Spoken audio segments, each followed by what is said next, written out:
Hello guys, today I'll be talking about my top 5 albums of 2020.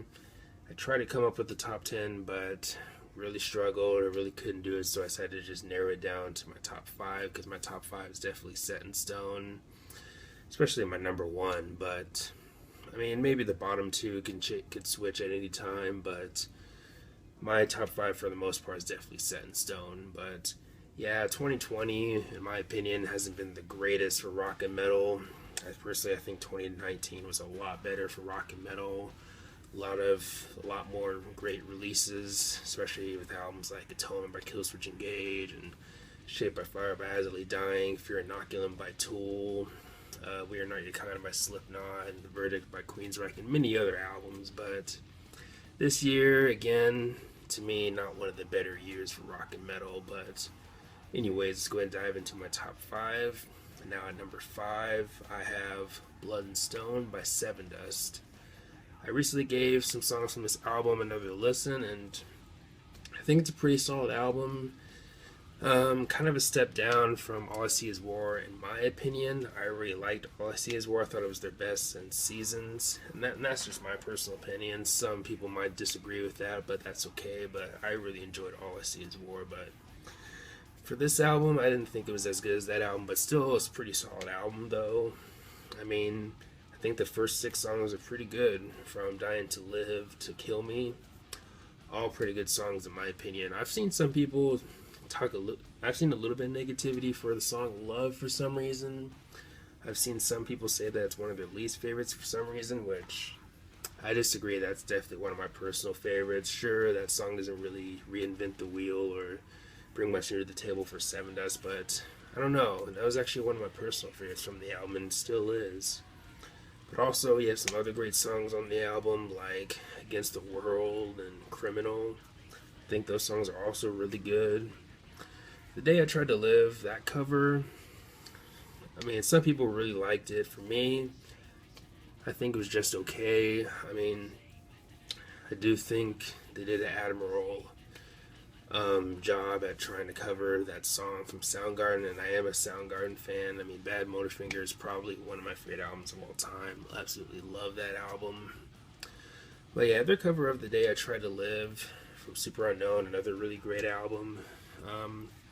I like it, but I wouldn't say that I love it as much as most other people, I guess you could say. But you do have a few weaker songs on the album, like Alone or Nothing Left to See Here Anymore. I mean, those songs aren't bad, but they're definitely my least favorite on the album. And then you have songs like Desperation and Wish You Well, which I think are just okay. Maybe a hair above average.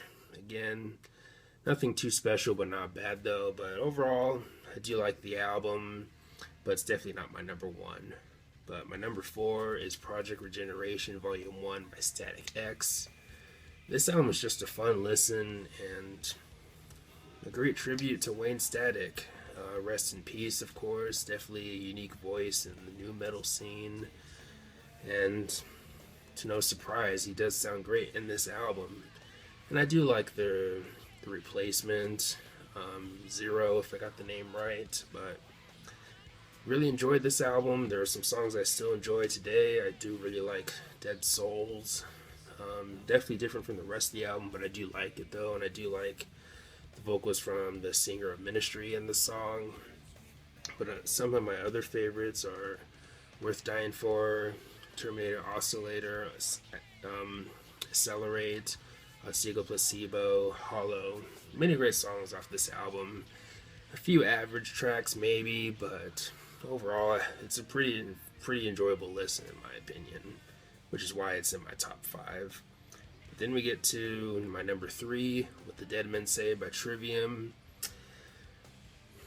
This album, not as strong as the Sin in the Sentence in my opinion, but overall I think it's a pretty strong album. I did recently return to some of the songs from the album, and I think the album holds up. Maybe not all the songs, but I'd say most of the songs do. But that's just my opinion. But some of my favorites are Sickness Upon You. Sickness Upon You is probably my favorite on the album. One of the more technical songs on the album. There are some moments in the song that kind of remind me of Kirisa Gomen with kind of the rhythm work.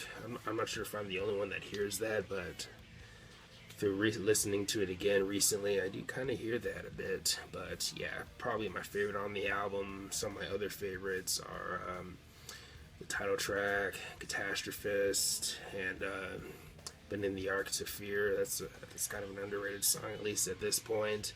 Doesn't bring much into the table, but I do like it though. But yeah, the album overall I think is pretty solid. Again, don't enjoy it as much as The Sin in the Sentence, but still overall a pretty strong album in my opinion. But then we get to my number 2, Long Day Goodnight by Fate's Warning.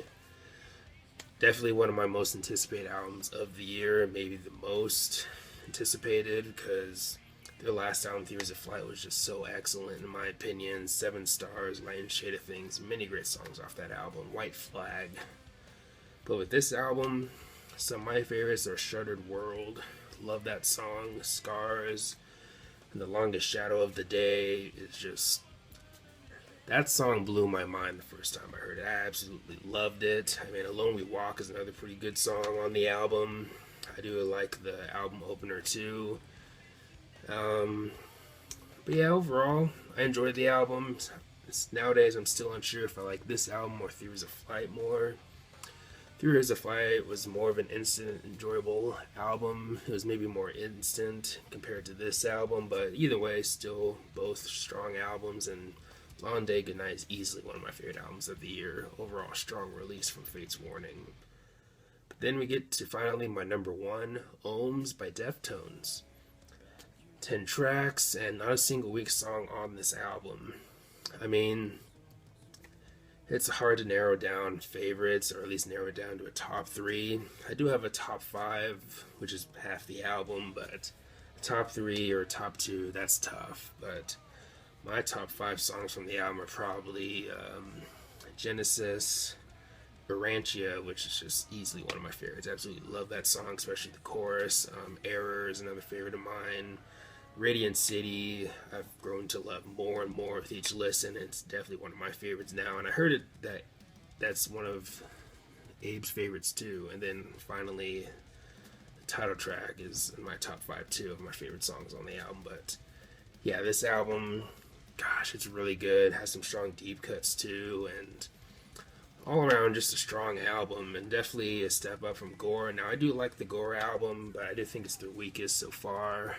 But still an album that I wouldn't say that is bad. I think it's a solid album overall. But Ohms, again, definitely a step up, and definitely looking forward to seeing what they do next. Of course, I did hear their remix album, Black Stallion. I wouldn't say that I enjoy everything from that remix album, but I do like it overall. But yeah, Ohms by Deftones, definitely my number 1. Still enjoying it today. But anyways, let me know your top 5 or your top 10, however you want to put it. Let me know some of your favorite albums or songs from the year and all that good stuff.